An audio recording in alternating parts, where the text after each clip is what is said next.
नमस्कार. आपण दैवी संपत्ती पाहतो आहोत आणि निर्भयता या गुणापासून सुरुवात केली. अभयम, सत्वसंशुद्धी, ज्ञानयोग व्यवस्थिती, दान, दमहा असे सगळे गुण पाहिले. आज आपण यज्ञ संकल्पना पाहणार आहोत. खरं तर यज्ञ म्हटलं की आपल्याला असं वाटतं की आताच्या काळामध्ये जी आपल्याला अभिप्रेत असणारी यज्ञ संकल्पना आहे ती शक्य नाही आहे. खूप कमी ठिकाणी असे यज्ञ चालतात आणि त्या यज्ञाला आपण आवर्जून नमस्कार करायला उपस्थित राहतो. पण अशी दैवी गुण म्हणून यज्ञाची संकल्पना आपल्याला आज नीट समजून घ्यायची आहे. खरं तर यज्ञ शब्दाचा अर्थ आहे त्याग भावना.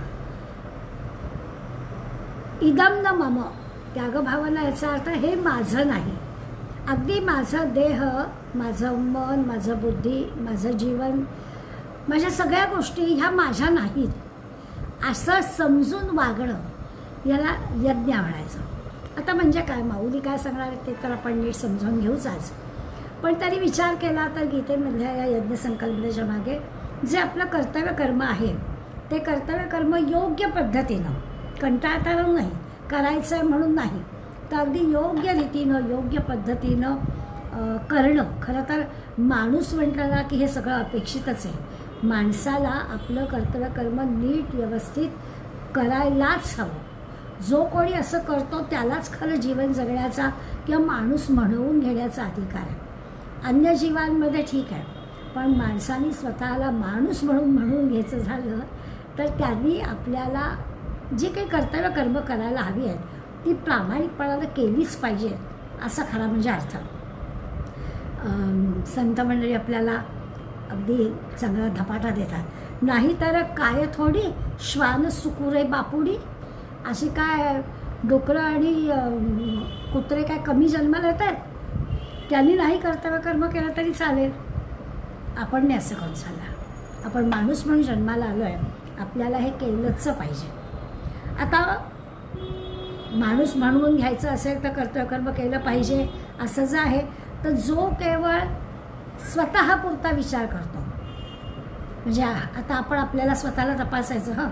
म्हणजे आपल्याला कळतं की अरे आपली कोणती कोणती कर्तव्य कर्म ही आपल्यापुरती झाली आणि कर्तव्य म्हणून दुसऱ्यासाठी केली. दिवसाच्या, वर्षाच्या, जीवनाच्या सगळ्या कालावधीचा विचार केला तरी आपण असं लक्षात येतं की अरे आपण आपल्यासाठीच सगळं करतो आहे, स्वतःसाठीच सगळं करतो आहे. इथे ही जी की यज्ञ म्हणून देवाने आपल्याला गुण दिला आहे ते स्वतःसाठी करण्यासाठी नाही दिलं. स्वतःसाठी मिळवतो आणि भक्षण करतो याला यज्ञ नाही म्हणायचं. आपण नोकरी केली, पैसा कमवला, उपभोग घेतला, यात काही विशेष नाही आहे. दुसऱ्यासाठी आपण काय केलं? खरं तर असं आहे की आपण उरलेलं दुसऱ्याला देतो आणि त्यातही आपण खूप काही केलं असं म्हणतो. आधी आपण भोगतो, उरलं तर दुसऱ्याचा विचार करतो. या यज्ञ संकल्पनेमध्ये कर्तव्य कर्म करण्यामध्ये, माणूस बनवून घेण्यामध्ये आपण आधी दुसऱ्याचा विचार करायचा आहे. तो यज्ञ गुण आपल्याला खरा समजून घ्यायचा आहे. आपण आपल्याला जे कर्तव्य कर्म करतो म्हणतो ते सगळं आधी आपलं झालं, आपले भोग भोगून झाले की जे उरतं त्याला जे की आपण दुसऱ्यासाठी करतो त्याला आपण फार मोठं त्याग केला, यज्ञकर्म केलं, दान केलं वगैरे वगैरे आपण आपल्या पद्धतीनं त्याला नाव देतो. पण आता यज्ञकर्माचा जर विचार करायचा असेल तर हे असं नाही. अर्थात आपण विचार असं करूया की हेही नसे थोडं काही, निदान स्वतःची भूक भागवल्यानंतर तरी दुसऱ्याचा विचार करावा अशी बुद्धी होती ना, पुष्कळ झालं. असं एक आपलं त्यातल्या त्यात बरं असं म्हणूया. पण आपला ज्या रोजच्या गोष्टीमध्ये यज्ञ या शब्दाचा संबंध येतो त्याचा जरी आपण नुसता विचार केला, आपण रोज मदनी कवळ घेता नाम घ्या म्हणतो आणि ते म्हणताना यज्ञाचा संदर्भ त्याच्यामध्ये घेतो. म्हणजे पोट भरण्यासाठी नाही, उदर भरणं नव्हे असं स्पष्ट त्याच्यात, हे उदर भरणं नव्हे म्हणजे नाही. मग काय आहे, जाणीचे यज्ञ कर्म हे केवळ पोट भरणं, मी आता अन्न खातो आहे हे केवळ माझं पोट भरणं, माझी तब्येत चांगली राहणं, माझं शरीर चांगलं धष्टपुष्ट निरोगी राहणं यासाठी अन्न सेवन करत नाही आहे. तर जाणीचे यज्ञ कर्म मी जे अन्न सेवन करतो आहे हे त्या कर्तव्य बुद्धीनं मला करायला सांगितलेलं आहे. कारण त्या अन्न सेवन करण्याने मला जी शक्ती मिळणार आहे किंवा माझं जे काही निरोगी शरीर सांभाळलं जाणार आहे, अन्नामुळे सांभाळलं जाणार आहे, ते माझ्याकडून कर्तव्य कर्म पूर्ण करण्यासाठी उपयोगात येणार आहे. शरीर जे काही मला देवाने दिलेलं आहे आणि ते निरोगी ठेवण्यासाठी मी अन्न सेवन करतो आहे, तर ते मला शरीर दुसऱ्यासाठी उपयोगात आणता आलं पाहिजे. अशासाठी हे अन्न ग्रहण करणं म्हणजे यज्ञकर्म करणं आहे.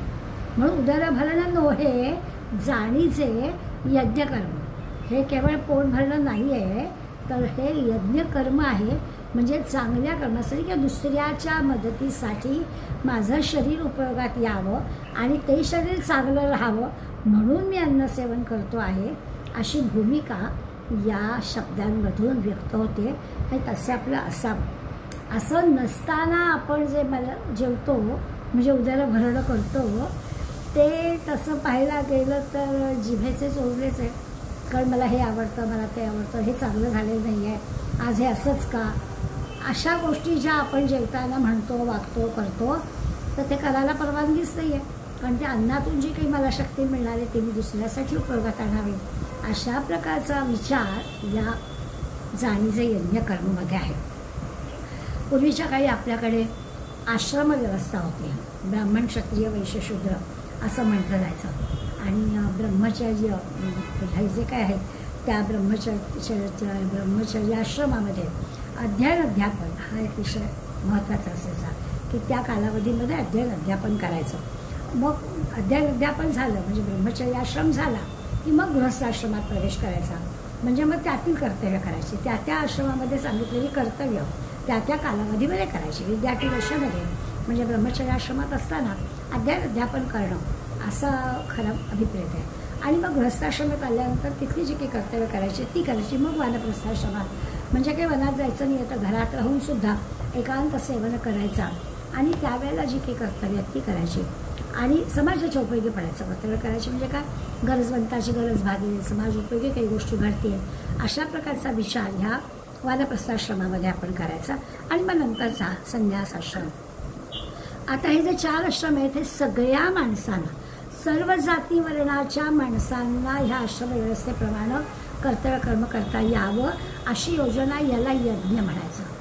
आश्रम व्यवस्थेमधली जी काही कर्तव्य कर्म सांगितलेली आहे ती त्या त्या वेळेला त्या त्या कालावधीत त्या आश्रमातल्या व्यवस्थेप्रमाणे करणं याला यज्ञकर्म म्हणायचं.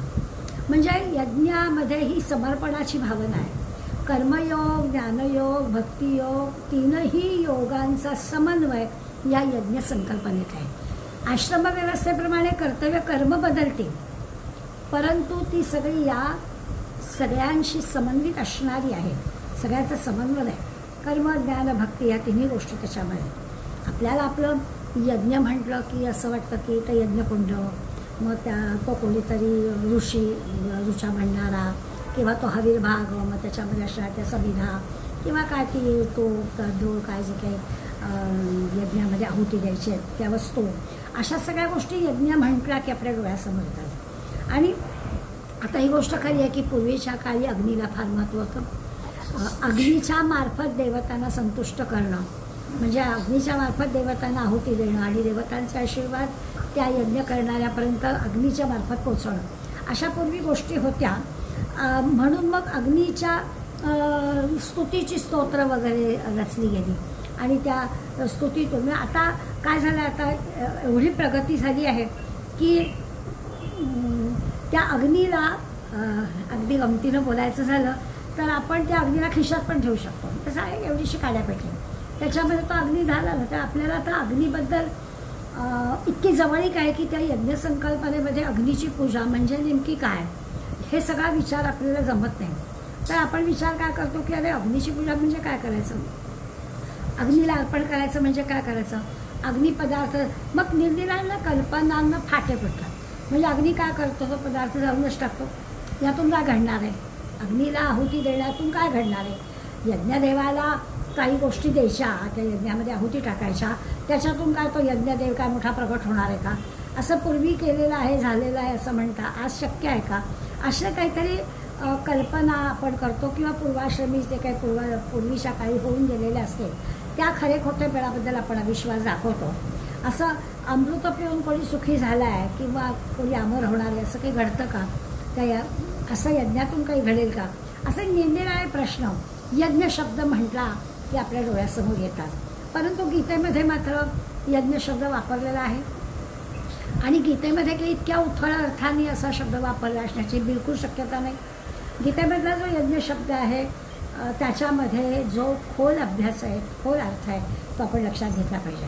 पूर्वजांच्या या सगळ्या गोष्टींवरती काही आरोप करायचे आणि मग त्या गोष्टी काही खऱ्या नाहीच आहेत, काहीतरी भाबडेपणाच्या आहेत अशा प्रकारचा आपला अभिप्राय व्यक्त करायचा हे काही बरोबर नाही. तर ती संकल्पना समजून घेणं हा त्याला खरा आहे. आपण ना 3ऱ्या अध्यायामध्ये या यज्ञाची महती पूर्वी ऐकलेली आहे. ब्रह्मदेवानी ही जेव्हा सृष्टी निर्माण केली त्यावेळेला त्याला जे की हे सृष्टी निर्माण करण्याचं सामर्थ्य मिळालं ते यज्ञामुळे मिळालं असं 3ऱ्या अध्यायामध्ये आपल्याला सांगितलं जातं. आणि मग ब्रह्मदेवानी ते जे की त्याला सामर्थ्य मिळालं त्या सामर्थ्याच्या आधारे प्रजेला यज्ञाचा आदेश दिला आणि यज्ञ करायला सांगितला. ब्रह्मदेव असं म्हणाला की तुम्हाला जर तुमची प्रगती करून घ्यायची असेल तर तुम्ही काय करा, तर तुम्ही यज्ञ करा. आपण गीतेतला श्लोक आठवून बघा. सहयज्ञा प्रजा सृष्ट्वा पुरोवाच प्रजापती अनेन प्रसविष्यध्वम एषवोस्तिष्ठ कामदो असा 3ऱ्या अध्यायातला 10वा श्लोक आहे. आणि ते सांगतात की यज्ञ केलं की तुमच्या सगळ्या इच्छा तो यज्ञदेव पूर्ण करेल. यज्ञानं देवही संतुष्ट होतील आणि ते तुमचं ऐहिक पारलौकिक सगळ्यांमध्ये उन्नती घडवतील असं स्पष्टपणं. ते यज्ञ म्हणजे काय आहे तर मगाशी सांगितलं तसं प्रत्येक आपल्या त्या आश्रमामध्ये आपलं असणारं कर्तव्य कर्म हे अगदी प्रामाणिकपणा करणं.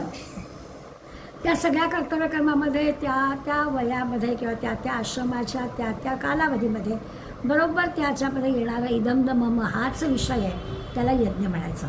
यज्ञ म्हणजे केवळ अग्नी आणि मग ते यज्ञकुंड आणि आहुती देणं असा एवढाच फक्त अभिप्रेत नाही आहे. आणि अशाने त्या देवता ज्या संतुष्ट होतील त्या आपल्या सगळं आहे पारलौकिक उन्नती करतील असं 3ऱ्या अध्यायातच आपल्याला सांगितलं. आणखी असं की यज्ञ न करता म्हणजे जे आपण काही समर्पण त्याग सेवा अशा ज्या काही गोष्टी म्हणतोय त्या न ठेवता नुसतं जो केवळ मिळालेल्या वस्तूंचा उपभोग घेत राहील लगेच असं केलं तर असं आणि असं नाही केलं तर काय ते पण आपल्याला सांगून टाकलं आहे. त्याला गीतेनी याच 3ऱ्या अध्यायामध्ये लगेच पुढल्या श्लोकामध्ये 12व्या श्लोकामध्ये स्तेन असं म्हटलं आहे. स्तेन म्हणजे चोर. इष्टान भोगान निवो देवा दास्यंत यज्ञ भाविता तैर्दत्तान प्रदायेभ्यो यो भुंक्ते स्तेन एव सहा स्तेन हा तो चोर आहे. कसा आहे की त्याला सगळं मिळालेलं आहे पण हे समर्पण त्याग किंवा अशी दुसऱ्याच्या बद्दलची काही भावनाच मनात नाही आहे. सगळा जो काही उपभोग आहे तो मीच घेईन, मी मिळवला आहे त्याच्यावर माझाच अधिकार आहे आणि मीच हा उपभोग घेईन अशी त्याची प्रवृत्ती आहे. तो कसा आहे तर तो स्तेन आहे. म्हणजे आपल्याला फक्त चोर म्हणजे दुसऱ्याची वस्तू घेतली म्हणजे तो चोर असं आपल्याला वाटतं. पण इथे फक्त तोच नाही तर जरुरीपेक्षा आपल्या जवळ साठवून ठेवणं दुसऱ्याला न देता म्हणजे दुसऱ्याचं घेणं ही तर सरासर चोरी आहेच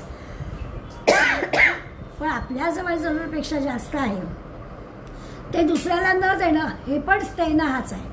आता चोराची आणखीन थोडी व्याख्या आपल्याला कळली. केवळ दुसऱ्याची वस्तू घेणं म्हणजे चोरी करणं असं नाही तर आपल्याजवळ जे आहे ते दुसऱ्याला न देणं ही पण चोरी आहे असं आपल्याला कळलं. तैदत्तान यो भुंक्ते स्तेन एव सहा नुसता उपभोग घेणार आहे. आपण मिळवला आहे म्हणजे त्याच्यावर माझाच अधिकार आहे, दुसऱ्याला काही द्यायचं नाही हा विचार आहे. जरुरीपेक्षा आपल्या जवळ साठवून ठेवायचं असं जे आहे तेही चोरच आहे. 4थ्या अध्यायात सुद्धा आपण स्थितप्रज्ञाची म्हणजे ज्ञानी माणसाची लक्षणं पाहिली तेव्हा सुद्धा त्याचं जे जीवन आहे स्थितप्रज्ञ होते ज्ञानी माणसाचं जे जीवन आहे त्याला यज्ञ असं आपण पाहिलं आहे. द्रव्य यज्ञ, तपोयज्ञ, वाघयज्ञ. ज्ञानेश्वर माऊलींनी आपली जी ज्ञानेश्वरी आहे तिला वाघयज्ञ म्हटलं. गीतेचा अर्थ मराठीतून सांगितला आणि जी काही वाणीला एवढा फुडोरा आला ते जे काही समजावून दिलं त्याला वाघयज्ञ म्हटलं. येणे वाघयज्ञ तोषावे, तुम्हाला समाधान मिळावं, आनंद मिळावा माझ्या या वाघयज्ञानं. मी जे माझ्या वाणीद्वारा माझं कर्तव्य कर्म करतो आहे त्या कर्तव्य कर्मामुळे तुम्हाला तोष म्हणजे तुम्हाला आनंद व्हावा असं म्हटलं. म्हणजे निरनिराळी कर्म, निरनिराळी कार्य, त्या कार्यामध्ये सगळ्या गोष्टी आल्या, कला आला, उद्योग आला, व्यवसाय आला, या सगळ्या गोष्टी यज्ञ या संदर्भात येतात. फक्त ते करण्यामागे आपल्या भावना कोणत्या आहेत ह्या तपासल्या की झालं, मग तो दैवी गुण झाला. आपण करत असलेल्या कामामध्ये दुसऱ्याचा विचार करून आपण त्याचं काम करत असतो, दुसऱ्याला तोषवे आनंद होणारं काम करत असतो, तर मग तो जो आहे तो दैवी गुण झाला यज्ञ या नावाचा, असं आपल्याला कळेल. अगदी या यज्ञ या दैवी गुणाच्या जरा बारकाईने विचार केला तर आपण म्हणतो ना, एखाद्या कामामध्ये आपली तल्लीनता असणं, एकाग्रता असणं, अगदी मनापासून सगळे कामं करणं, ह्या सगळ्या गोष्टी ज्या आहेत, मग कृतज्ञतेने करणं असेल, तेजस्वीपणे करणं असेल, मनापासून करणं असेल, सगळ्या या जगाचा विचार करून जगाचं कल्याण होत आहे ना आपल्या ह्या कृतीने, कोणाला काही त्रास तर होत नाही ना असा आपण विचार करणं, हे सगळं करण्याची अशी अंतःकरणामध्ये तळमळ असणं, या सगळ्या गोष्टी ह्या यज्ञ शब्दामध्ये येतात. अशा सगळ्या गुणांनी युक्त असणारं जे कर्म आहे ते यज्ञ या संकल्पना येतो. ते कर्म म्हणजे यज्ञ कर्म असं म्हणायला पाहिजे. अगदी भाषेचा विचार केला तर यज धातू आहे, या यज धातूचे निर्णय अर्थ आहेत ते सगळे या यज्ञ संदर्भामध्ये आपण लक्षात घ्यायचं की देवाची देवतेची पूजा करणं. म्हणजे आता अग्नी म्हणून आपण यज्ञाचा विचार केला तर अग्नीमार्फत देवतेला त्या सगळ्या पूजा जातात असं म्हटलं. त्यामुळे देवतेची पूजा करणं हा यज्ञ म्हणजे शब्दाचा अर्थ पाहायला गेला तर त्याच्यामध्ये एक अर्थ आहे. दुसरा अर्थ आहे की संगती लावणं. आता संगती लावायची म्हणजे काय करायचं तर आता म्हटलं तसं की मीच फक्त भोग घेईन असा मी नाही वेगळा काढायचा. संघ त्याच्याशी मैत्री काय, सगळ्या समाजाशी सगळ्या जगाशी मैत्री काय आहे, सगळ्यांचं आहे. आपलं जीवनसुद्धा फक्त माझं नाही आहे, हा देह फक्त माझा नाही आहे, हा सगळ्यांचा आहे आणि सगळ्यांसाठी त्या देहाकडून काही सेवा होणार असेल तर तोही विचार करायचा. सगळ्यांना संघटित करणं, सगळ्यांना संगतीला लावणं, दान देणं, अशा सगळ्या गोष्टी त्या यज्ञामध्ये येते.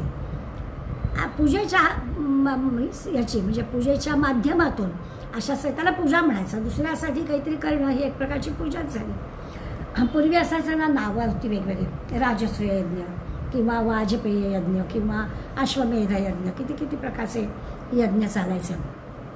अलीकडे सुद्धा आपण गणेश याग, विष्णू याग हे सुद्धा यज्ञ आपण ऐकतो. कितीतरी प्रकारचे असे यज्ञ काय. यज्ञो वै श्रेष्ठतमं धर्म असं व्याख्या केली शतपथ ब्राह्मणातली व्याख्या. म्हणजे यज्ञ ही जी काही यज्ञ हे जे काही कर्म आहे ते काय तर सगळ्यात श्रेष्ठतम असं कर्म आहे. फक्त त्या कर्माचा विचार करताना ह्या सगळ्या गोष्टी त्याच्यात आल्या पाहिजे. ऋग्वेदामध्ये जी ऋचा आपण म्हणतो ना, सगळ्यांची आपल्या पाठ आहे. मंत्रपुष्पांजलीमध्ये त्याचा उल्लेख आपण नेहमी करतो. यज्ञेन यज्ञमयंत देवा स्थानी धर्मानी प्रथमान्यासन्न तेह नाकं महिमान संचत्र पूर्वे साध्या संती देवाहा, अशी आपण त्या मंत्रपुष्पांजली प्रार्थना म्हणतो. आता ही प्रार्थना जी आपण करतो त्याच्यामध्ये यज्ञ म्हणजे काय आहे तर जगदोद्धार करणारं कर्म त्याला यज्ञ म्हटलं आहे. सगळ्या जगाचा उद्धार झाला पाहिजे असं जे कर्म आहे, अर्थात ते सात्विक कर्म आहे. वैयक्तिक विचार करता ऐहिक पारलौकिक ह्या सगळ्या आकांक्षा पूर्ण करणारं ते कर्म आहे.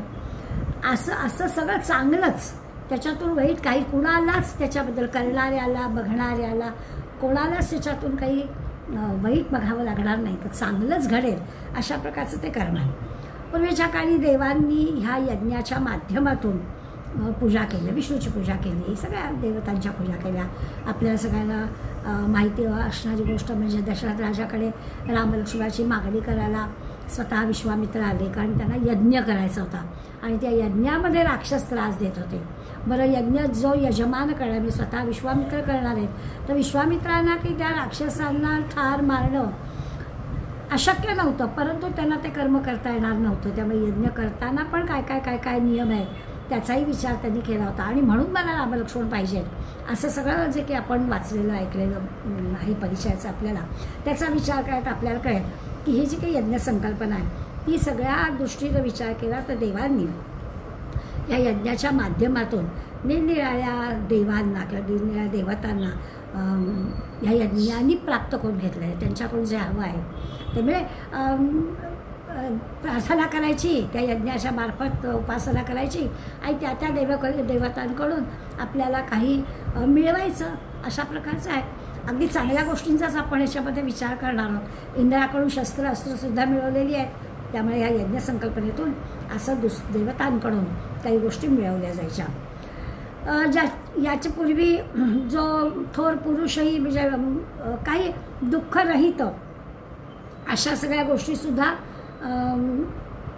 काय म्हणायचं की ते दुःख बाजूला होऊन सुद्धा त्याचं चांगलं म्हणजे दुःख बाजूला होण्यासाठी पण यज्ञ करणं. जसं दशरथाने पुत्रप्राप्तीसाठी इतके उताय वय आलं आणि तरी देखील पुत्र झाला नाही म्हणून हे केलं. म्हणजे आपल्या सगळ्या अडचणींवर मात करण्यासाठी अशा प्रकारचा कर्म करणं ह्याचा उपयोग पूर्वी केला जायचा. आता ह्याला सत्कर्म म्हणूया. चांगलं कर्म केलं आहे, त्यामुळे यज्ञ शब्द हा इतक्या सगळ्या अर्थाने आपल्याला लक्षात घ्यायचा आहे की ते सत्कर्म आहे. आपोआपच आपल्याला हवी असणारी गोष्ट पूर्ण होणार आहे. इतकंच काय, त्या यज्ञकर्मांनी आधीचे जे आपले कुळातली मंडळी आहेत, पितर आहेत, त्या पितरांनाही गती लाभणार आहे असाही उल्लेख आपल्याला वाचायला मिळतो. खूप साऱ्या त्या सत्कर्म याच्यामध्ये त्या आहेत. का चांगलं कर्म करायचं, फक्त आपल्यासाठी नाही, तर आधीच्या पिढीसाठी पण आणि पुढल्या पिढीसाठी पण. पुढल्या पिढीसाठी संस्काराच्या माध्यमातून ते सत्कर्म उपयोगी पडणार आहे. आधीच्या पिढींच्या पितरांना गती प्राप्त होणार आहे म्हणून ते उपयोगी पडणार आहे. असा सगळा विचार या यज्ञ या शब्दातून आहे. यज्ञ करायचा म्हणजे आता याला सुद्धा एक प्रकारचं नियोजन लागतं. सगळ्या गोष्टी बरोबर वेळेवरती त्या त्या पद्धतीनं तसंच घडलं पाहिजे असं सगळं करावं लागतं. इतकं नियोजन, इतकं व्यवस्थापन द्यायला लागतं. थोडी दूरदृष्टी लागते, योजकता लागते. म्हणजे एखादं ना यज्ञ करायचा म्हणजे जणू काही त्याच्यासाठी एखादं गाव निर्माण करायचं, अशी यज्ञाच्या मागची कल्पना आहे. यज्ञभूमी तयार करायची, यज्ञासाठीच्या सगळ्या वस्तू गोळा करायच्या, त्यासाठी लागणारी सामग्री जी सगळी आहे ती तयार करायची, तर ठिकठिकाणच्या लोकांना एकत्र करणं आणि त्या यज्ञासाठी बरं ती भूमी पण अशी जरा दूरवर एकाग्र शांत असेल अशी जागा निवडावी लागते. त्यामुळे अशा सगळ्या जर त्या यज्ञभूमीचा यज्ञ संकल्पनेचा विचार केला तर एखादं गाव जणू काही वसवायचं आहे, इतकी नियोजन, इतकं सगळं योजनाबद्धता करावी लागते. या यज्ञामध्ये संकल्प करण्याची किंवा प्रतिज्ञा करणं महत्त्वाचं असतं. जे आपल्याला कर्म करायचं आहे ते करण्यासाठीच्या लागणाऱ्या सगळ्या अटी असतील त्या सगळ्या मान्य करायला लागतात. म्हणजे थोडं दृढव्रती ज्याला म्हणतो की कठीण असणारी गोष्ट आहे पण करायचंच आहे, निश्चयाने करायचंच आहे. त्यासाठी असणाऱ्या सगळ्या ज्या काही आहेत, जसं आपण म्हणतो की रामाच्या जन्माच्या अगोदर या तीनही मातांना काही बंधनं घातलेली होती, आचरणाची बंधनं घातली होती. तर ते सगळं त्या यज्ञ संकल्पनेमध्ये आहे की आपल्याला जे काही करायचं आहे, जे मिळवण्यासाठी करायचं आहे ते सगळं काटेकोर नियमानुसार आपल्याला करायला सांगितलं. त्यामुळे तो करणारा जो आहे तो अगदी पक्का दृढव्रती असला पाहिजे. सारखा बदल नाही, जमलं तर करेन वगैरे अशा मुभा त्याच्यातून घ्यायचा नाही. काही चंचलता असता कामा नये. सगळं करायचं म्हणजे करायचंच आहे. दिलेलं काम दिलेल्या वेळेत दिलेल्या निष्ठेने म्हणजे सगळ्या पद्धतीने हे व्हायलाच पाहिजे. कर्तव्य लक्षातही असलं पाहिजे. एकमेकांचं सहकार्य पण त्याच्यासाठी पाहिजे.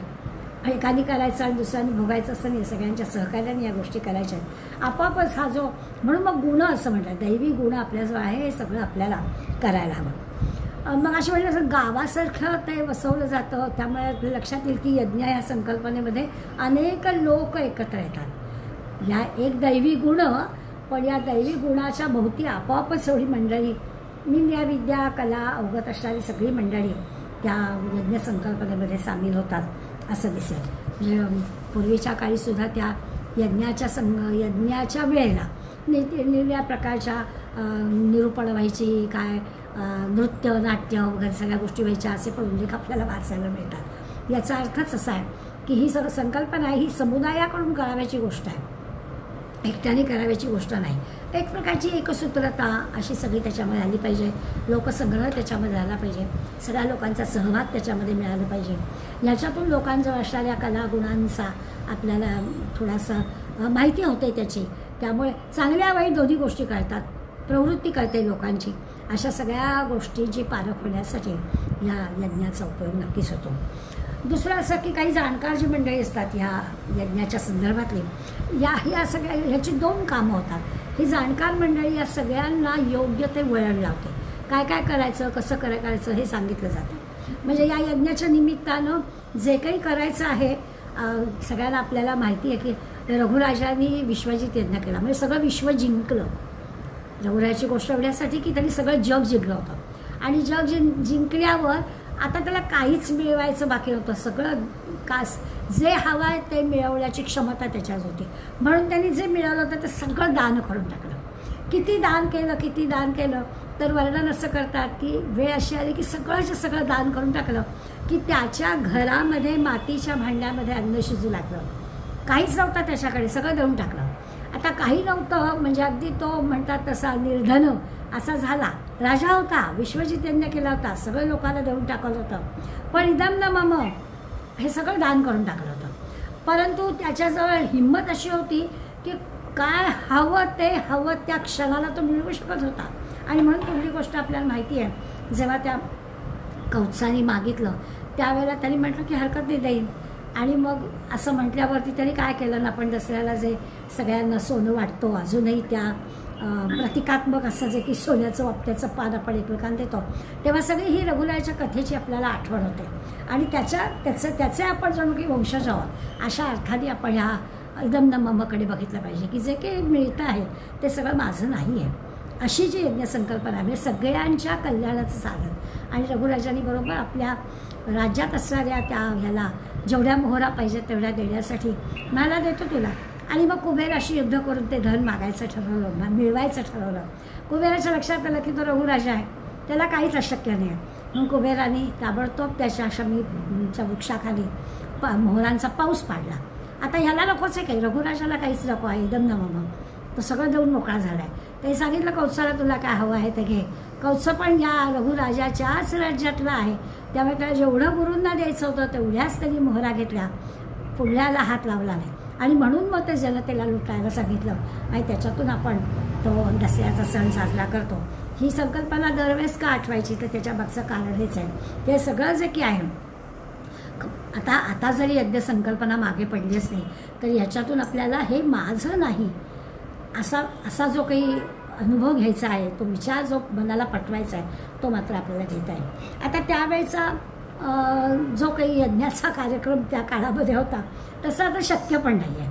त्यामुळे आपण त्या यज्ञसंकल्पनेचा थोडा अलीकडल्या काळामध्ये काय जमणार आहे तसा विचार करून त्या यज्ञ भावनेचा भावना आपण लक्षात घ्यायला पाहिजे.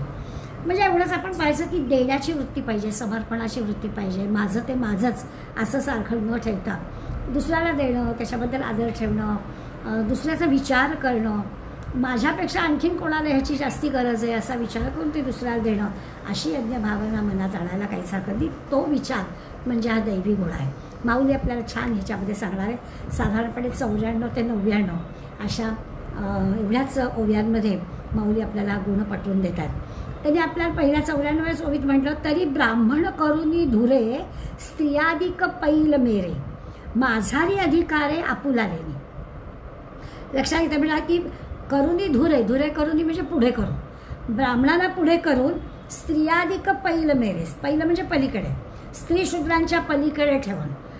म्हणजे मग असे मी सुरुवातीला म्हटलं ब्राह्मण क्षत्रिय वैश्य शूद्र असे जे 4 प्रकार आहेत आपल्याकडे, त्यातल्या ब्राह्मणाला पुढे करून स्त्रियाधिकापर्यंत, स्त्री शूद्राधिकांपर्यंत.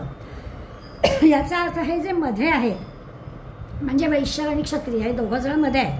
माझारी अधिकारे आपुला लेणी, यांना आपापल्या अधिकाराप्रमाणे म्हणजे सगळ्यांनीच खरं करायचं आहे. पण त्यांनी म्हटलं ब्राह्मणाला पुढे करून यांच्या पलीकडे मध्ये कोण आहे तर मध्ये क्षत्रिय आणि वैश्य आहे. दोन्ही ओव्यांचा एकत्रित अर्थ घेतला तर आपल्याला कळणार आहे. जया जे सर्वोत्तम भजनीय देवता धर्म ते तेणे यथागम विधी यजेजे. मग म्हटलं म्हणजे ज्याला ज्या योग्य दैवताचं पूजन करायचं आहे, जया जे सर्वोत्तम भजनीय देवता धर्म, जे की दैवत जे आहे त्या दैवताचं पूजन करायचं आहे किंवा जे काही आपलं धर्म यथाशास्त्र विधीनं आचरायचं आहे, वेदांनी सांगितल्याप्रमाणे, शास्त्रांनी सांगितल्याप्रमाणे, पुराणांमध्ये सांगितल्याप्रमाणे जे काही विहित कर्म, कर्तव्यकर्म आपल्याला सांगितलं आहे त्याच्याकरता तेच कर्म सर्वांना उत्तम असतं. ब्राह्मणाला सांगितलेलं, क्षत्रियाला सांगितलेलं, वैश्याला, शूद्राला जे काही सांगितलं आहे तेच कर्म शास्त्रांनी वेदांतांनी सांगितलेल्या पद्धतीनं ते कर्म करणं. त्याला काय म्हणायचं, तर ज्याला जी देवता उपास्य म्हणून सांगितलेली आहे त्या देवतेचा विधी, त्या देवतेची उपासना, अशी पूजा करायची, ही पद्धती सांगितलेली आहे. तशी तशी त्यांनी उपासना करावी. आपल्या लक्षात येईल की त्या ज्या याच्यामध्ये आपण आहोत तिथे जी कर्तव्य कर्माची गोष्ट सांगितली ती करणं, ते उपास्य दैवत, ती जी उपासना आहे ती करणं आणि त्या देवतेला प्रसन्न करून घेणं, हा त्याचा अर्थ. हा झाला यज्ञ शब्दाचा खरं म्हणजे अर्थ. पुढल्या ओळीतून आणखीन आपल्याला स्पष्ट होणार आहे की आपण काय सांगितलं, तर ब्राह्मणाला कुठलं कर्म सांगितलं आहे. माऊली एकाच अर्ध्या चरणात सांगतात, जैसा द्विज षडकर्मे करी. ब्राह्मणाला 6 प्रकारची कर्म करायला सांगितली. ब्राह्मण म्हणून जन्माला आला असशील तर 6 प्रकारची कर्म करायची. यजन, याजन, अध्ययन, अध्यापन, दान आणि प्रतिग्रह, अशी 6 कर्म ब्राह्मणाने करायची. लगेच पुढल्या वेळेत काय सांगितलं तर आपल्या लक्षात येईल, शूद्र तयाते नमस्कार. ही 6 कामं ब्राह्मणाने करायची आणि शूद्रांनी फक्त त्यांना नमस्कार करायचा. प्रत्येकाचं कर्तव्य कर्म सांगितलं 2 चरणामध्ये. यांनी 6 ब्राह्मणांनी षडकर्म करायचे आणि 6 कर्म करणाऱ्या ब्राह्मणाला ह्यांनी फक्त नमस्कार करायचा. पुढे माऊली काय म्हणतात की दोन्हीसेही सरोभरी निपजे यागो, हा त्यांचा यज्ञ आहे. यांचा यज्ञ काय, तर 6 प्रकारची कर्म करणं हा यांचा यज्ञ आहे, यांचं कर्तव्य कर्म आहे. 6 प्रकारची कामं केली पाहिजे आणि ह्यांनी केवळ नमस्कार केला तरी यांचं यज्ञ कर्म झालं. ते म्हणतात की दोन्ही सही सरोवरी निपजे यागो. नुसतं म्हणजे दोघांनीही आपापला विहित धर्म पाळला की दोघांना फळ सारखंच मिळणार आहे. याला 6 प्रकारची कामं करायचे तेव्हा याचं यज्ञ कर्म होणार आहे, तेव्हा याचं कर्तव्य कर्म पुरवणार आहे. यांनी फक्त नमस्कार करायचा आहे तरी देखील फळ एकच मिळणार आहे. महत्वाची ओवी या दृष्टीने आहे. आधीच्या 2 ओव्यांमध्ये त्यांनी आपल्याला हेच सांगितलं की सर्वांनी दिलेलं कर्तव्य कर्म पार पाडायचं, त्या देवतेला ते जातं. आपलं कर्तव्य कर्म पार पाडायचं. आणि या 96व्या ओवीमध्ये उदाहरण देऊन आपल्याला त्यांनी सांगितलं की ब्राह्मणाने ही 6 कर्म करायची, त्याला त्या 6 कर्मांचं फळ मिळेल आणि शूद्रांनी केवळ त्याला नमस्कार करायचा. असा 6 कर्म करणाऱ्या ब्राह्मणाला नमस्कार करायचा, त्याला पण तेच फळ मिळेल. दोघांनाही सारखंच फळ देणारा यज्ञ आहे, कर्तव्य कर्म आहे. एवढंच कर्तव्य कर्म करायचे. तैसे अधिकार पयालोचे, हे यज्ञ करणे सर्वांचे, परी विष फलाशेचे न घापे माझे. आता पुढल्या ओळीमध्ये आणखीन एक महत्त्वाचं माऊली सांगतात आपल्याला. पहिल्या 2 अर्धचरणात त्यांनी सांगितलं की अधिकार परापर्य, प्रत्येकानं कर्म करताना आपला स्वतःचा जो अधिकार आहे त्या अधिकाराचा विचार करावा, अधिकाराप्रमाणे कर्तव्य कर्म आपलं करावं, बरोबर आहे. पण त्यामध्ये अधिकाराने कर्म करणं बरोबर, पण फलाशेचं विष त्यात घालू नये. परी विष फलाशेचे न घापे माझे. कर्तव्य कर्म करावं पण मी काम केलं आहे तर मला फळ मिळालं पाहिजे, हे विष मात्र त्याच्यात ठेवू नये, नाहीतर ते केलेलं कर्म वाया जातं. कर्म करण्याची इच्छा, कर्म करण्याची आपली हिंमत, कर्म करण्याचं आपलं जे सामर्थ्य किंवा कर्म करण्यासंबंधीचं आपलं ज्ञान आणि कर्म करण्याविषयीची सगळी शास्त्राची आपल्याला झालेली आज्ञा, 4ही गोष्टी आपण लक्षात घ्यायच्या. आत्ता मगाशी म्हटलं तसं की शास्त्राने काय सांगितलं आहे, वेदांनी काय आपल्याला सांगितलं आहे, ते कर्म करायचं आणि मग ती आपली कर्म करण्याची इच्छा, आपल्याजवळ असणारं सामर्थ्य, आपलं सगळं त्या कर्मासंबंधीचं असणारं ज्ञान आणि त्याशिवाय शास्त्राने सांगितलेलं कर्म म्हणून सगळ्या 4ही गोष्टी जेव्हा एकत्र येतात त्यावेळेला सर्वतोपरी विचार केला जातो आणि ते जे आपल्यातून कर्म होतं ते विहित कर्म खऱ्या अर्थाने कर्तव्य कर्म अशा सगळ्यात होईल. आणि म्हणून लगेच पुढे म्हणतात की त्याच्यामध्ये फळाशा घालायची नाही, ते विष आहे. फलाशा मनात असून ते सगळं काम करणं, सगळं सामर्थ्य आहे, काय करायचं कळलेलं आहे, शास्त्र काय सांगतं तेही माहिती आहे आणि आपण ते कर्म करतो आहे. मग मी जर कर्म करतो आहे तर मला फळ मिळालंच पाहिजे अशी भावना ठेवायची नाही. ते कसं आहे तर विषासमान आहे. अशी फळाची अपेक्षा ठेवणं हे विष आहे. परी विष फलाशेचे न घापे माझे. असं यज्ञकर्म आणि ह्या त्या देवतांची उपासना करणं हे अपेक्षित आहे. फळ त्याच्यामधून मिळण्याची अपेक्षा करणं हे बिलकुल मान्य नाही आहे. पण होतं असं माऊली तर सांगितलंच की फलाशेच्या इच्छा म्हणजे त्यांनी इतकी छान उपमा दिली की त्याला विषच म्हणताय. विषाने सगळ्याच अन्नाचं म्हणजे संबंध ताटभर अन्न आहे आणि एवढा कण पडला की ते सगळं विष समान झालं. तसं आपण एवढं मोठं कर्तव्य कर्म करून फळाशी अपेक्षा नुसती ठेवली की ते कर्तव्य कर्म वायाच गेलं ना, असा त्याचा अर्थ होतो. म्हणून ते सांगतात की ते विष आहे ते घालू नये. इतकं ते निष्काम कर्म होईल असं सातत्याने प्रयत्न आपला असला पाहिजे. पुढल्या आवळीमध्ये म्हणतात की आणि मी करता ऐसा भाव. जरा आणखी स्पष्ट केलं की फळाची अपेक्षा तर नाहीच ठेवायची, पण मी करता ऐसा भावो नेदिजे देहाचे निद्वारे जावो ना वेदाद्यसे तरी ठावो होईजे स्वयी. आता म्हणतात की यज्ञाचा करता मी आहे, म्हणजे हे जे काही कर्तव्य करायचं आहे ते मी केलं. आपण 4 गोष्टी पाहिल्या की वेदांची आज्ञा आहे, आपलं जो सामर्थ्य आहे, कसं कर्म करायचं आहे आपल्याला सगळं माहिती आहे. असं सगळं लक्षात घेऊन यज्ञ केलं आहे, म्हणजे कर्तव्य कर्म केलं आहे. तर त्या कर्तव्य कर्म केल्याचा करता मी आहे असा मनात भाव उत्पन्न होऊ नये. म्हणजे जर का ती वेदांची आज्ञा आहे तर ती वेदांची आज्ञा पाळावी. मी केलं असा भाव अहंकार मनात असू नये. पण होतं असं त्यांनी नेदीचे देहाचे द्वारे जावं असं म्हटलं. म्हणजे देहाच्या द्वारानं म्हणजे मी केलं असा अहंभाव आतपर्यंत अंतःकरणापर्यंत जाऊ देऊ नये. करायचं तर आपल्या देहाद्वाराच करायचं आहे, परंतु अंतःकरणापर्यंत मी केलं हा भाव मनात येऊ नये. देहानेच करायचं, तेवढ्याच मर्यादेत ठेवायचं. आता तिथं गोष्ट आहेच, कर्तव्य कर्म करायचं आहे तर कृतीसाठी आपल्याला सगळे कर्म हे लागणारच आहेत. त्यामुळे त्याच्यासाठी आपण आपल्या शरीराचा उपयोग करायचाच आहे, पण तेवढ्यापुरतं मर्यादेतच ठेवावं. अंतःकरणापर्यंत मी केलं हा भाव तिथे येऊ द्यायचा नाही आहे अशी आपल्याला मौल्य सांगताय. की चुकतं नेमकं कुठे, तर फळ तर नाहीच, फळाचं विष त्याच्यामध्ये नाहीच ठेवायचं की मला फळ मिळालं पाहिजे हा विचारच नाही. आणि मग आणखीन त्याची सुरुवात कशी, तर तो जो मी केलं हा भाव आहे तोही मनातनं काढून टाकायचा. मी भाव हाणू द्यायचा आणि मी केला असा भाव यायचा नाही. आता यावर अशी कोणी शंका घेईल की फळाची तर अपेक्षा करायची नाही, आधीच्या ओवीत सांगितलं, आणि कर्माच्या कर्तृत्वाचा अभिमान पण ठेवायचा नाही, मी केलं असं पण ठेवायचं नाही. मग आता अशा 2 गोष्टी नाही, फळ मिळण्याची अपेक्षा ठेवायची नाही आणि मी केलं असं पण म्हणायचं नाही. मग कर्म करायचं तरी कशाला असं कुणाला एखाद्याला वाटेल की इतक्या 2 महत्त्वाच्या गोष्टी आहेत की मी केलं असं म्हणायचं पण नाही आणि ते जे काही कर्तव्य कर्म केलं आहे त्याच्यातून फळ मिळावं अशी अपेक्षा पण ठेवायची. आता दोन्ही गोष्टी असतील तर कर्मच करू नये असं वाटणं स्वाभाविक आहे. वेदाज्ञासे ठावो होईजे स्वयं असं म्हणतात ना. 98 म्हणतात वेदाज्ञेसी तरी ठावो होईजे स्वयं. पण वेदाज्ञा असल्यामुळे ते आपल्याला करावंसं वाटलं पाहिजे. कसं करावं, तर निष्काम बुद्धीनं करावं, निराभवान बुद्धीनं कर्म करावं. वेदांनी सांगितलेलं आहे, वेदांची आज्ञा आहे म्हणून ते कर्म करावं असं त्यांनी म्हटलं आहे. की असं मनात येऊ द्यायचं नाही, दोन्ही नियम पाळायचे.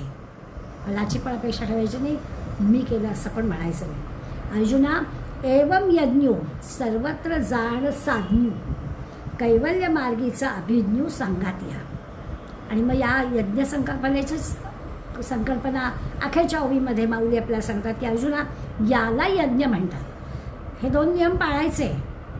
सर्व सामर्थ्याविषयी वेदांनी सांगितलं आहे म्हणून सगळ्या पद्धतीने अगदी काटेकोरपणानं प्रयत्नपूर्वक सगळं करायचं आहे. आणि ते मी केलं म्हणायचं नाही, फळाची अपेक्षा ठेवायची नाही, याला यज्ञ म्हणतात. आणि हा कसा आहे, तर मोक्षमार्गाचा सांगाती आहे.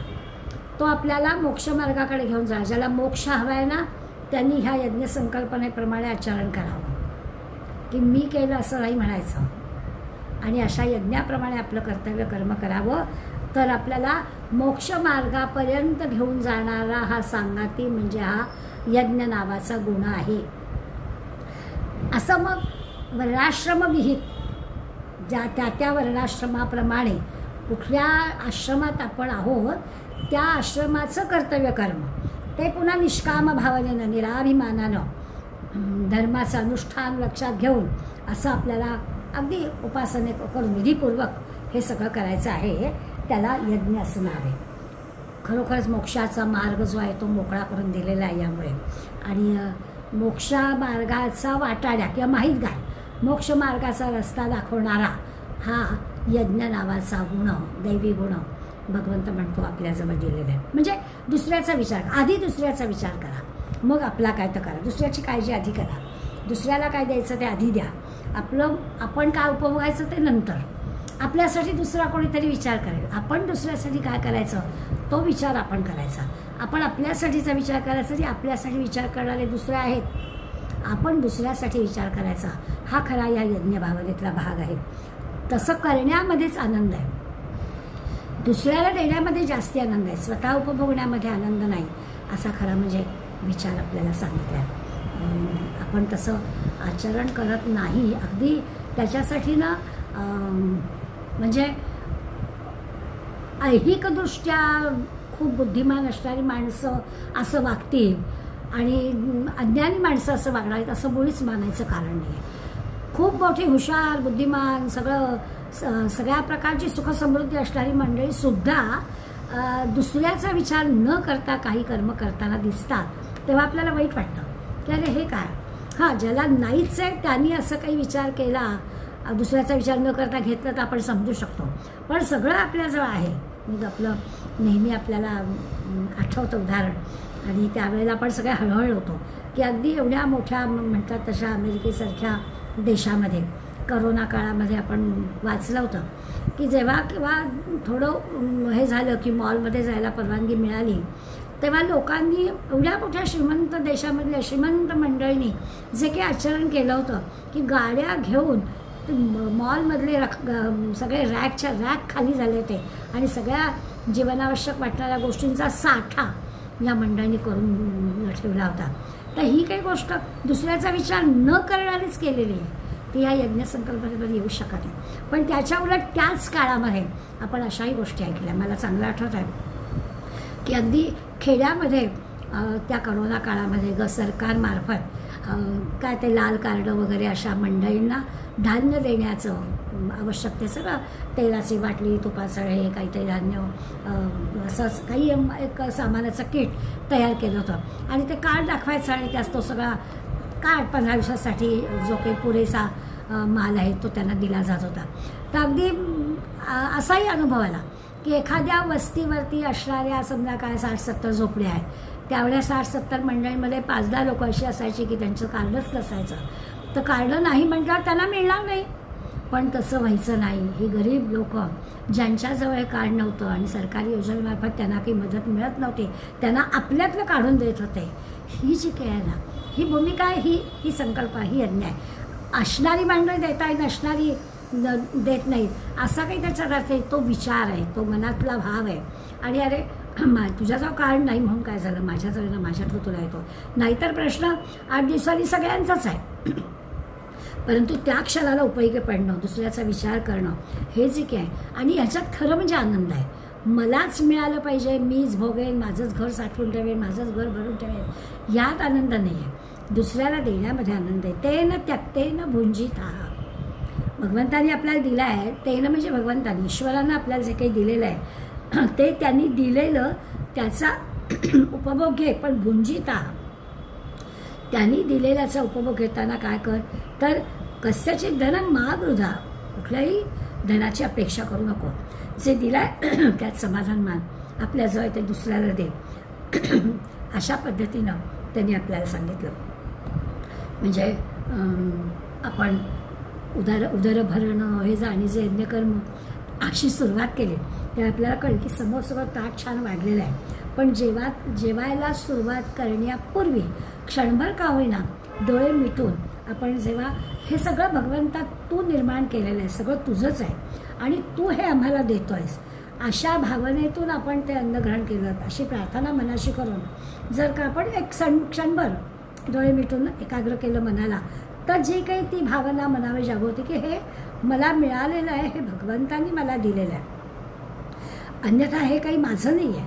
मला असं आता खरं म्हणजे हे सगळं करण्यामध्ये आपल्याला काही फार मोठा खर्च करावा लागत नाही. फक्त भावना जागृत करायची, मनामध्ये भावना निर्माण करायची की मला हे जे माझ्या भुकेच्या वेळेला मिळतं आहे, हे सगळं जे की आहे ते ह्या भगवंतांनी मला दिलेलं आहे, ते न त्यांनी ईश्वरांनी मला दिलेलं आहे, असा भाव मनामध्ये फक्त आणायचा. खरं तर असं आहे की त्यांनी दिलेलं आहे तर त्याला नुसतंच द्यायचं आहे, तो बिचारा खातच नाही आहे. पण असा भावसुद्धा मनात आणला की मग तो यज्ञ साधतो. मग उदरभरण हे जाणीचे यज्ञ कर्म याला अर्थ येतो. हा जो ईश्वर आहे, देणारा जो आहे, तो खरं तर चांगला शक्तिमान आहे, पण नुसतं शाब्दिक त्याला द्यायचं आहे, त्याला आपण कोण देणार, त्याचं सगळं आहे असं सगळं आपण म्हणतो. आणि त्यांनी मात्र तिन्ही त्रिकाळ आपल्याला द्यायचं आहे, चांगलं चांगलं द्यायचं आहे, वेगवेगळं द्यायचं आहे.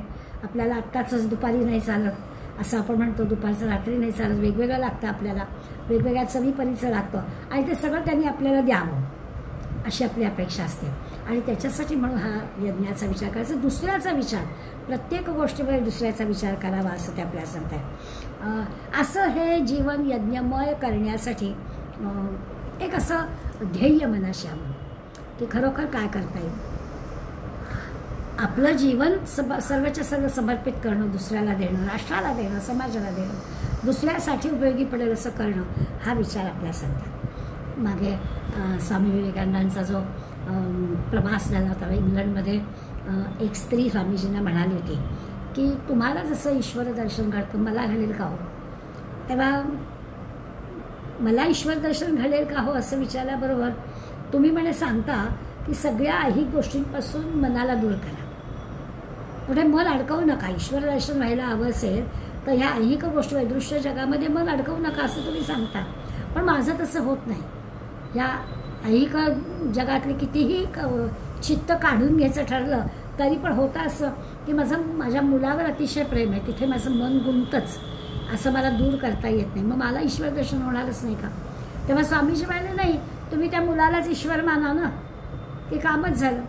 ईश्वर म्हणजे काय आहे तर तुमचं चित्त जिथे लागलं आहे ना ते माना, की त्या मुलालाच तुम्ही ईश्वर माना, त्याच्यावर तुम्ही खूप प्रेम करताय. ती प्रेमभावना महत्त्वाची आहे, त्यातला विचार आपण लक्षात घेतला पाहिजे. ती प्रेमभावना म्हणजे प्रेमस्थान हे जे की आहे ते केवळ निमित्त आहे, ते कुठे हे करायचं ते निमित्त काय, त्याचा फार विचार करायचा. एखादी व्यक्ती असेल, संस्था असेल, धर्म असेल, एखादं मंडळ असेल, काय जी काय गोष्ट असेल ज्याच्यावर आपण प्रेम करतो आहे, त्या देश धर्म दैवत जे काही आहे ते कुठलाही प्रेमाचं स्थान असू दे त्याच्यावर प्रेम करायचं आहे आपल्याला. अंतःकरणामधली प्रेमभावना महत्त्वाची आहे, ती कोणावरती आपण करतोय महत्त्वाचं. मुलावर करा तरी देखील ईश्वर तुम्हाला भेटेल. अशा आता त्या मुलावरती प्रेम करताना सुद्धा दोन्ही गोष्टी लक्षात घ्यायच्या. निष्काम भावनेने प्रेम करायचं आहे, मी त्याच्यावर प्रेम करते, म्हातारपणी त्यांनी मला विचारावं हा भाव येताच का मागे, असा पण विचार करायचा आहे. कुठलीच त्याच्यातून काही मिळवायचं नाही अशी प्रेमभावना त्याच्यात आहे. ही प्रेमभावना जर प्रदीप्त झाली की झाला तो यज्ञ, मग यज्ञमय जीवन झालं असं होईल. आता ही गोष्ट जर का आपण म्हणजे नुसता विचार केला, सामान्य तुम्ही आम्ही सुद्धा अशा प्रकारच्या यज्ञभावनेचा विचार केला तर आपल्याला ती एक प्रेरणा मिळते. एकदम नमम म्हणताना शक्ती मिळते की अरे मला माझ्या जर असणारी युक्ती, बुद्धी, ज्ञान, शक्ती जे काही आहे ते सगळं माझ्यासाठी नाही आहे, ते इतरांसाठी आहे. मग इतरांसाठी म्हणजे माझा जो काही प्रदेश असेल, धर्म असेल, समाज असेल, काय जे काही आहे त्याच्यासाठी हा सगळा भाग आहे असं मला ठरवता आलं पाहिजे. असा विचार मनात आला पाहिजे, तो पक्का झाला पाहिजे, त्याच्यासाठी तळमळ असली पाहिजे, त्याच्यासाठी प्रयत्न आपले असले पाहिजेत, तर मग ती यज्ञभावना झाली. आता ह्या अशा प्रकारच्या प्रयत्नात अनंत अडचणी येतात. असं की आत्ता विचार आला मनात लगेच आपण त्याप्रमाणे वागायला लागलो असं नाही. सारखं सारखं आपल्याला तो विचार पक्का करायचा असतो. जे काही आपले प्रयत्न चालले आहेत ते त्या दृष्टीने होत आहेत ना, इकडे आपल्याला लक्ष ठेवावं लागतं. म्हणजे जर का असं ठरवलं आणि तसं वागायला लागलो तर वाटेत अडचणी येणारच आहेत. प्रेमामुळे जे काही आपण करतोय त्याच्यामध्ये समर्पण भावना आहे का, तर ते सगळं तिथपर्यंत पोचेल. समर्पण भावनेने ते काम होईल असं आहे.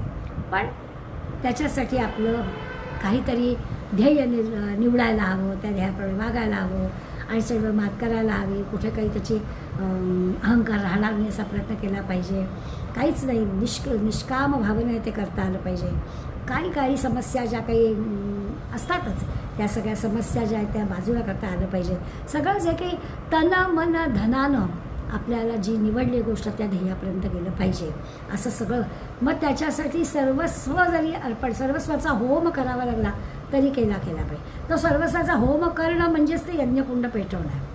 आपण आपली यज्ञ संकल्पना म्हणतो म्हणजे काय करायचं, ते सर्वस्व आपल्याला द्यायचं आहे ना, ते सर्वस्वाचं देऊन टाकणं म्हणजे यज्ञ करणं. असं जर काही केलं तर म्हणजे जगाला तर उपयोग आहेच, प्रश्नच नाही, स्वतःचा आणि जगताचा सगळा उद्धार होईल हे अगदी पक्का आहे. म्हणून त्या यज्ञ संकल्पनेचा विचार करा. शंकराचार्यांनी 5 प्रकारच्या यज्ञ संकल्पना प्रत्येक माणसाला दिलेल्या आहेत. आचार्य असं म्हणतात की ब्रह्मयज्ञ, देवयज्ञ, पितृयज्ञ आणि मनुष्ययज्ञ आणि भूतयज्ञ असे 5 प्रकारचे यज्ञ प्रत्येकाने करायला पाहिजे, प्रत्येक माणसाने.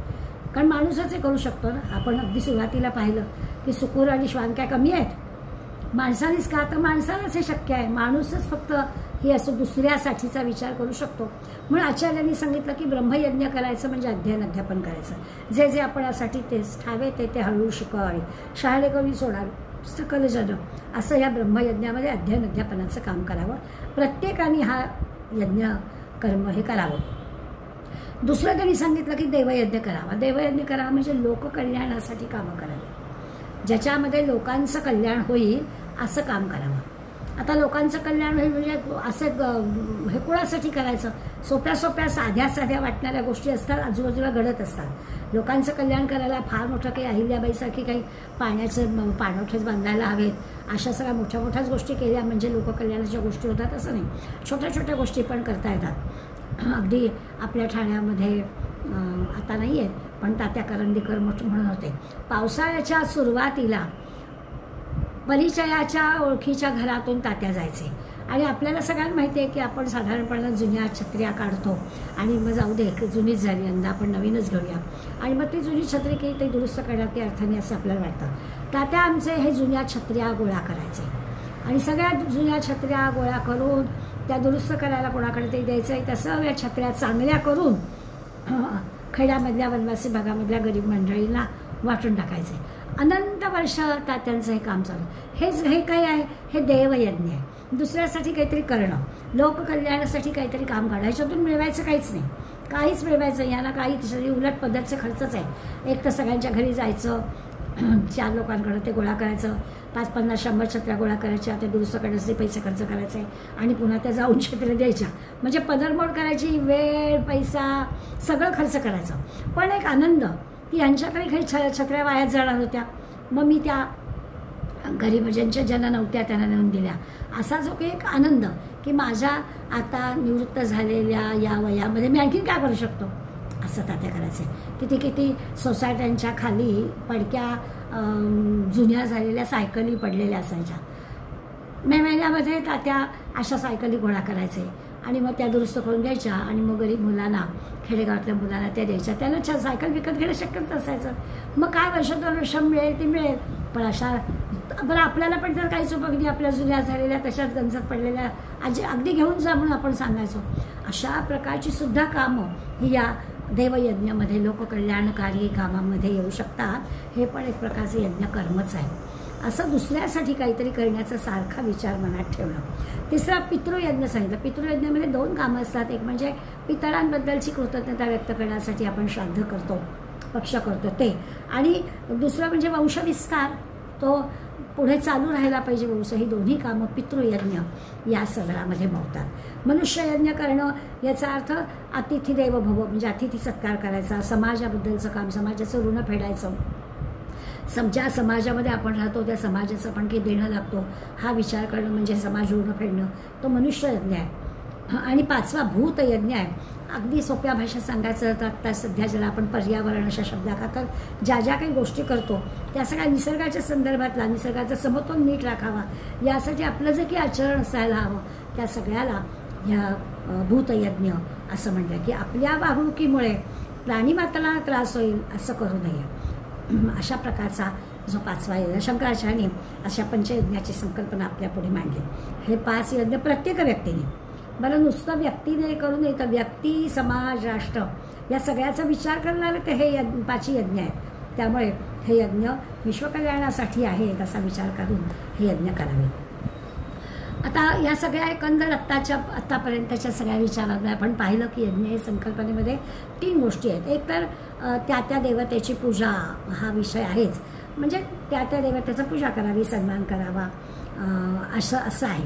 दुसरं म्हणजे संघटन करणं, संगतीकरण करणं किंवा संघटन करणं. मग अशी यज्ञ शब्दाचा अर्थ पाहताना आपण पाहिलं की लोकांशी चांगल्या भावनेनं, प्रेम भावनेनं त्यांना एकत्र बांधावं हे पण यज्ञामध्ये येतं. म्हणजे देवतांची पूजा करणं, नुसत्या देवतांनी तर आपल्यापेक्षा वयानं ज्ञानानं मोठ्या असणाऱ्या सगळ्यांबद्दल अशा प्रकारचा भाव मनामध्ये ठेवून त्यांचं पूजन करणं, त्यांचा सन्मान करणं, हा यज्ञामध्ये एक भाव असतो. आत्ता म्हटलं तर संघटन करणं दुसरा एक भाव आहे, सगळ्यांना एकत्र एखाद्या चांगल्या कामासाठी सगळ्यांना एकत्र बांधणं. आणि तिसरं म्हणजे गरजू मंडळी जी आहे, अडचणी असणारी जी मंडळी आहेत, आपल्यापेक्षा असं काही दृष्टीने लहान म्हणूया आपण, अशी जे की मंडळी आहेत त्यांना मदत करणं, या तीनही गोष्ट यज्ञ या संकल्पनेमध्ये येतात. आणखीन एक गीतेमधला विचार हे सगळं करताना यज्ञाच्या संदर्भात आहे की संबंध आहे सृष्टीचक्र चालवणारी जी गोष्ट आहे ती पण यज्ञ संकल्पनाच आहे. गीतेमध्ये सृष्टीचक्राचा विचार केला आहे. अन्नात भवन्ति भूतानि पर्जन्यात अन्न संभवा, यज्ञात भवति पर्जन्यो यज्ञकर्म समुद्भवा, अशी कल्पना गीतेने मांडली. याचा अर्थ काय की सगळे जे प्राणी आहेत ते अन्नापासून उत्पन्न होतात. अन्न हे पाण्यापासून उत्पन्न होतं आणि पाऊस पडल्यामुळे स्वाभाविकच ते अन्न तयार होतं, बरोबर, म्हणजे धान्य तयार होतं. आता हा जो पाऊस पडतो तो पाऊस कशामुळे पडतो तर पाऊस म्हणे यज्ञामुळे पडतो. मग यज्ञ म्हणजे काय तर कर्म, विहित कर्मामुळे म्हणजे यज्ञामुळे पाऊस पडतो, पावसामुळे वनस्पती मिळतात, वनस्पतीवरती माणूस जगतो आणि असं सृष्टीचक्र सगळं चालतं. अशा प्रकारचा विचार. हा जो काही विचार आहे तो विचार आपण प्रत्यक्ष यज्ञ करत नसतो, अगदी अग्निकुंड आणि यज्ञाच्या आहुती वगैरे आपण करत नसतो, तरी हे सगळं आपण करू शकतो. तर ही जी काही यज्ञ भावना आहे म्हणजे आचार्यांनी सांगितलेली यज्ञ संकल्पना किंवा आत्ता म्हटलं तसं त्या यज्ञ शब्दाचे तीनही एका शब्दाचे तीनही अर्थ, म्हणजे तीनही अर्थ त्याच्यामध्ये समाविष्ट आहेत म्हणून ते तीनही विचार. आणि आत्ता म्हटलं तसं सृष्टीचक्र हा तर सगळा विचार आपण करू शकतो प्रत्यक्ष यज्ञ जरी करत नसलो. म्हणजे काळाप्रमाणे ही जी संकल्पना यज्ञाच्या माध्यमातून हे करणं हे जरी नसलं तरी देखील आपल्याला ही भावना समजून घेता येईल आणि नेमकं त्या भावनेतून काय सांगायचं आहे ते आपल्याकडे ही भावना हा दैवी गुण आहे असं आपल्याला भगवंतांनी सांगितलेलं आहे. याच्यानंतर त्यांनी स्वाध्याय अशी आपल्याला दैवी गुण सांगितलं. खरं म्हणजे असं वाटतं अभ्यास कोणाला आवडतो, स्वाध्याय म्हणजे अभ्यास करणं, तो तर खरं म्हणजे आवडत नाही, पण स्वाध्याय पण दैवी गुण सांगितला आहे. याचा अर्थ काय तर शब्द असा आहे की स्व अध्याय. स्व याचा अर्थ स्वला समजून घेणं, स्व म्हणजे आत्मज्ञानी होणं. आत्मज्ञान म्हणजे काय ते ओळखणं, हा जो आहे तो स्वाध्याय आहे. त्या स्वाध्यायाचा विचार आपल्याला पुन्हा दैवी गुण करायचा आहे.